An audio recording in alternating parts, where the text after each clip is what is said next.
All right. Great. Thank you again so much for joining us today. We're really excited to have you both here to talk to us about your experience as a small business owner, and obviously Claudia's has become really successful over the past year or two. It's been an amazing journey to watch. I know you've been clients of Start Small, Think Big for a few years now, so it's been really impressive. I do have Yasmin and Jared are going to be here. They're also members of the client relationship team, just to help us field any questions that come in to the Q&A. And they're both, yeah. Hi Yasmin. Great. So to all who have joined, thank you so much for your patience as we get started here with Rich and Claudia. We're really excited to be able to offer this event as the next in our Ask an Entrepreneur series. This is really a great opportunity to ask questions to someone who has been in your shoes and can share their experiences, challenges, and successes running a small business. We know it's been a very isolating and challenging time for small business owners, so we hope this offers a bit of community and solidarity around topics that are relevant for you and your small business. A few administrative details before we get started. You'll notice at the bottom of the event, at the bottom of the Zoom window, there's a little Q&A button. Please feel free to drop questions into the Q&A function, and we'll be monitoring that to make sure all your questions get answered during our event today. I've collected a lot of questions that came in through event registration.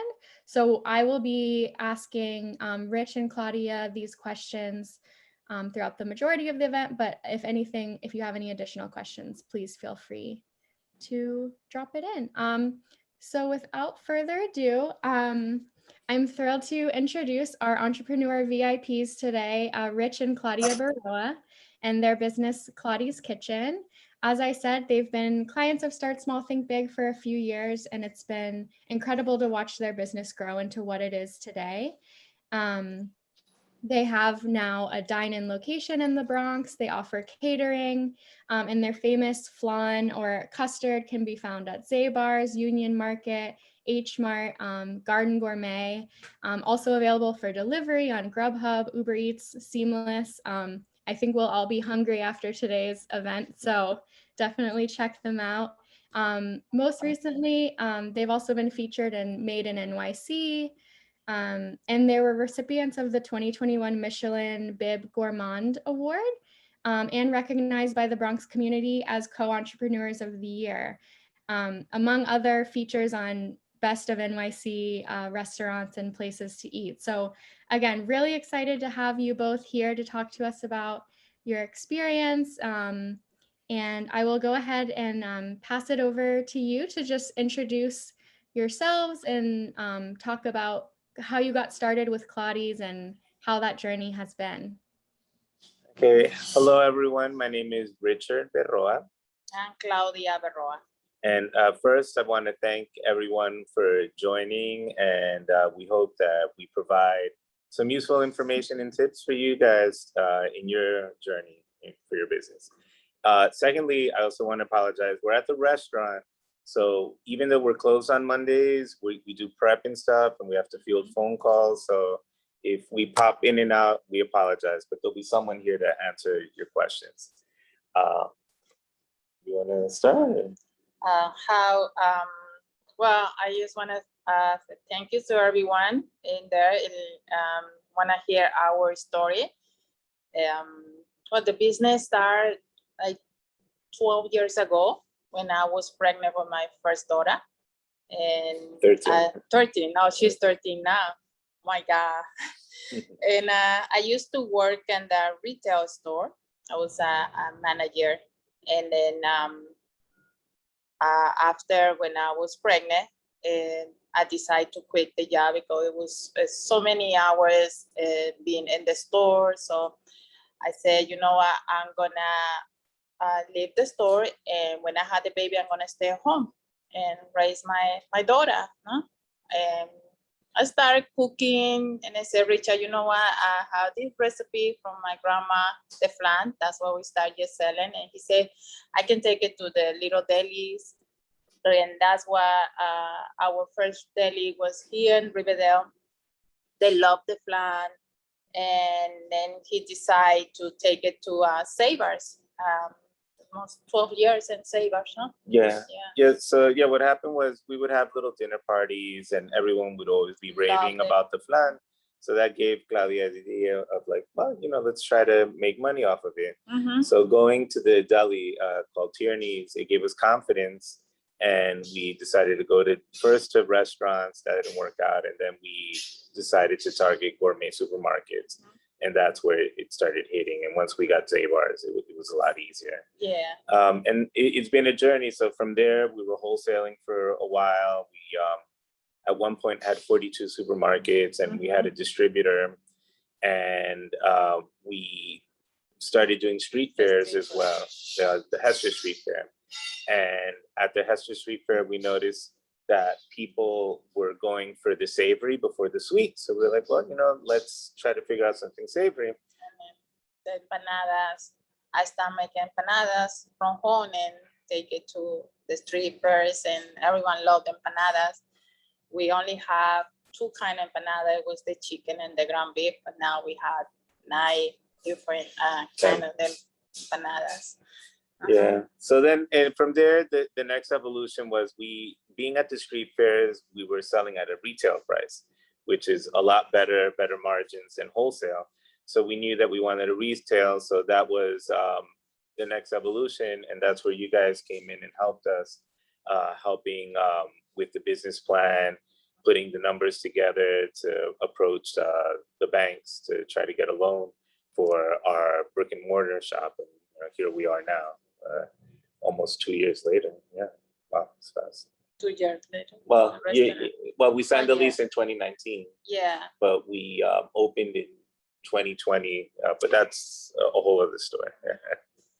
And everything we made here is from my family recipe. So that's what people love, that it feel like you eating from home. So most of the Peruvian people, they say this is very traditional food. So that's what I love. Right.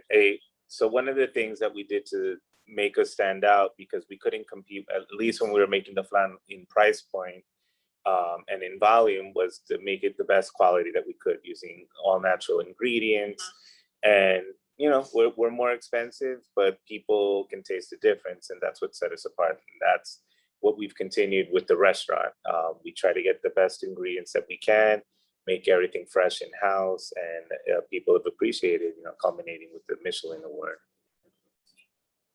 That's amazing. Thank you both for sharing, and congratulations again. It sounds like it's been quite a journey, 12 years. That's amazing. Yes. 13 years, 13. Yeah. 13 years to overnight 13, success. 20 years. This open the restaurant it was one of our goals. It wasn't easy, many years, but it finally, and then it's very, we feel so happy and so proud that people really love the food, and it's been a long journey, but excited to. All paid off. That's amazing. Great. So I think from there, I'm going to go ahead and jump into some of the questions we got during registration for the event. So first of all, if you wouldn't mind just talking a little bit about your business marketing, and how you marketed the business when you first started, and how that's sort of developed now as the business has grown over time, and any marketing strategies that have worked well for the business and others that maybe haven't worked out. Yeah, it's a lot of experimenting. I mean, at the very beginning, it was word of mouth and spreading it amongst our circle, right? Families, friends, and then, their circles, and it expanded from there. When we were just doing the flan, we would be doing a lot of demos in supermarkets to gain traction, because, you're a good product, but if people don't know it, if they can't taste it, if they don't know what it is, you're not going to buy it. So that was the initial Fast forward to now, we do a lot on Instagram and Facebook. We've tried Facebook ads, we've tried Google ads, but we've done best with organic, getting newspapers, getting these web bloggers to write about us. And so I'm not knocking the Facebook ads. It gets your stuff out in front of a lot of faces, but it doesn't necessarily translate into customers. And then you find out that there's like little sub things going on, like competitors will click on your ads to drive your rate up, and you don't get any traction. Like stuff like that does happen. So honestly, the best thing is just that works for us is addressing people on social media. We have a small following, but they're loyal and they're very active. I think we have about 800 on both on Instagram and Facebook. But they're, like I said, very loyal, very avid followers.